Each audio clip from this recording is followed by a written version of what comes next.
Senhor fará muito mais além do que nós pedimos ou pensamos. E agora, meu Deus, o Senhor encontre a tua liberdade para agir, meu Teu Espírito, meu Deus, se mova no nosso meio com toda a liberdade. Que o Senhor possa abençoar cada família, cada pessoa, cada casa, meu Deus, no nome do Senhor Jesus. É o que eu te peço e desde já te agradeço. Fala conosco, Senhor, inspira-nos pela tua palavra, no nome de Jesus. E você que crê, diga amém e diga graças a Deus. Vamos aplaudir o nosso Deus. Glórias a Deus. Amém. Amém. Boa tarde a todos. Sejam bem-vindos, irmãos. Deus possa abençoar muito vocês nessa reunião. Hoje é a quarta-feira da família. É muito importante a gente lutar pela família, lutar pelo nosso lar, lutar por aquilo que Deus nos deu no nome de Jesus. Irmão, a família é a base da sociedade, a família é dela, os irmãos que começam a se formar, é nela que começa a se formar um cidadão, uma pessoa de caráter, uma pessoa com integridade. Na família que começa a se formar os primeiros valores das crianças, dos jovens, que a família é, os irmãos, importantíssima para que uma sociedade seja feminista, seja correta, seja íntegra, em nome de Jesus. Então é importante esse culto. Eu considero o culto da família os mais importantes, juntamente com o culto do domingo, dos filhos de Deus. Eu creio que essa reunião aqui é das mais importantes que nós temos. É que nós aprendemos a como conduzir a nossa família, como guiar a nossa família, como ensinar aos nossos filhos. Cada semana, cada quarta-feira, Deus dá uma direção diferente e a gente aprende coisas novas sobre a nossa família. Amém? Amém. Tem sido uma bênção cada quarta-feira. Amém? Hoje eu queria continuar falando a respeito de Isaac, esse homem que, meus irmãos, nos inspira pela sua maneira de agir, pela sua maneira de proceder, o caráter dele, a integridade dele. É muito importante para nós, ou seja, nos ajuda bastante.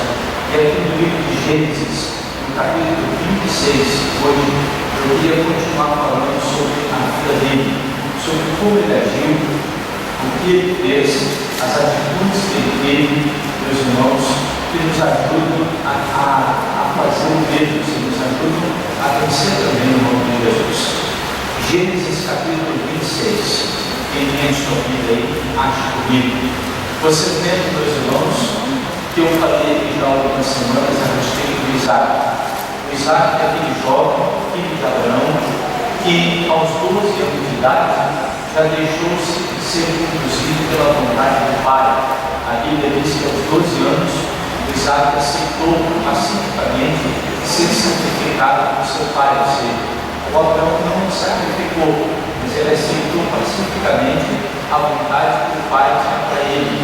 Acreditando que Deus estava no comando da vida dele, ele aceitou a vida de sacrifício, ou o sacrifício que estava sendo imposto. Pacificamente aceitou. Deus não quis aquele sacrifício, Deus não permitiu que alguém fizesse, mas o Isaac, no coração, aceitou que o pai o sacrificasse, ou seja, que a vida dele fosse uma oferta para Deus. Ele já tinha entendido que Deus queria que ele fosse uma oferta para ele, para o Senhor. E aceitou que o Abraão ia fazer com ele e sacrificar o soldado, aos 12 anos de idade. Depois, meus irmãos, aos 40 anos de idade, a Bíblia diz que Isaac aceitou também que o seu pai Abraão escolhesse para ele uma esposa. Nós vimos isso na outra semana, Gênesis capítulo 25, diz a Bíblia que o Abraão mandou buscar uma esposa para Isaac, lá na terra da sua parentela, dos seus parentes, e ele aceitou também que o seu pai escolhesse uma esposa para ele, que se chamava Rebeca. Então nós temos visto aqui, meus irmãos, que Isaac era aquele homem que aceitava as escolhas que o pai tinha feito para ele. O Abraão, seu pai, fazia para ele.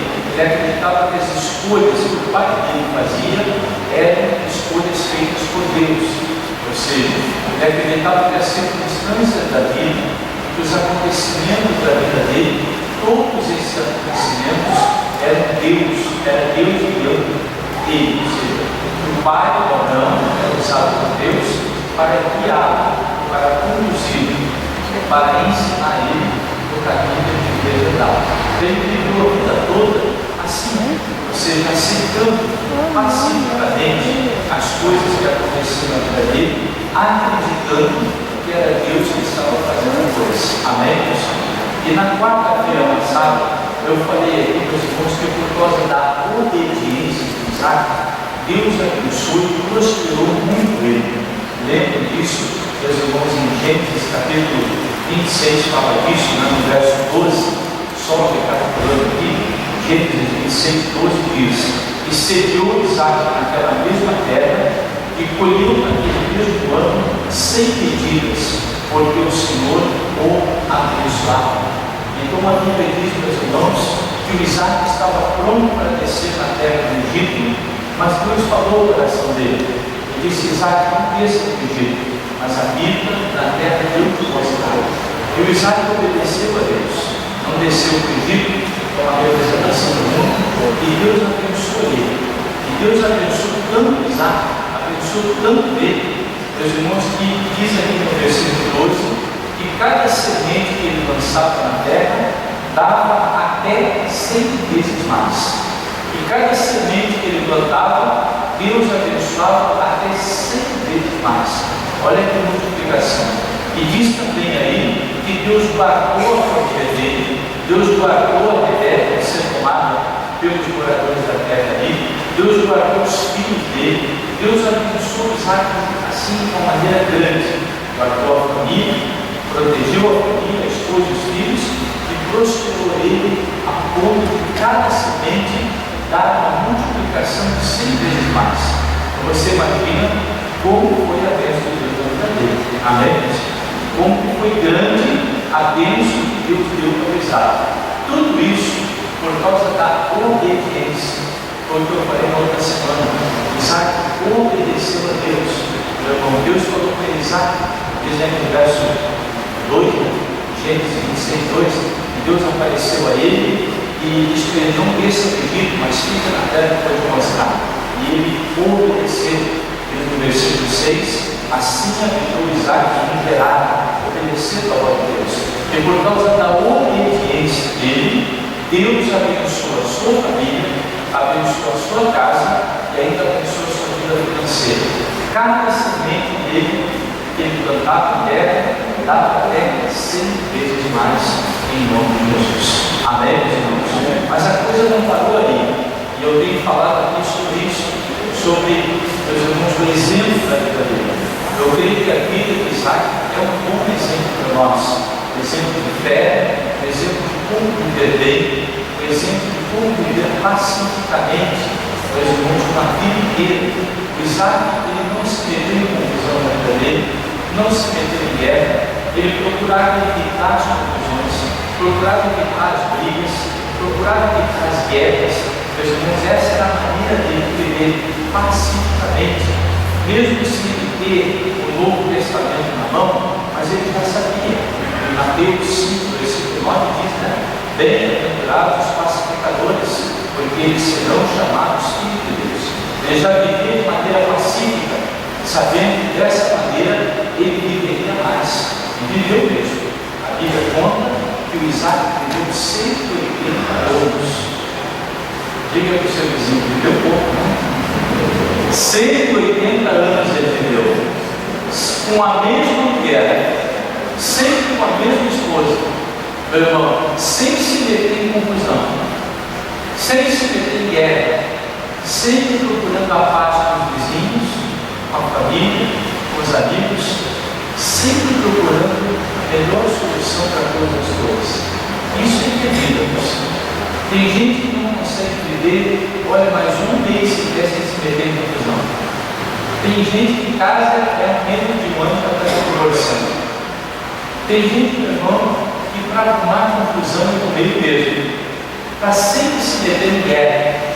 Tem até uns amigos nossos aí, né? Estão sempre dizendo, fala com ele e diz assim: estou na guerra. Estou sempre na guerra. É ou não é? Tem uns irmãos nossos aí que estão sempre na guerra.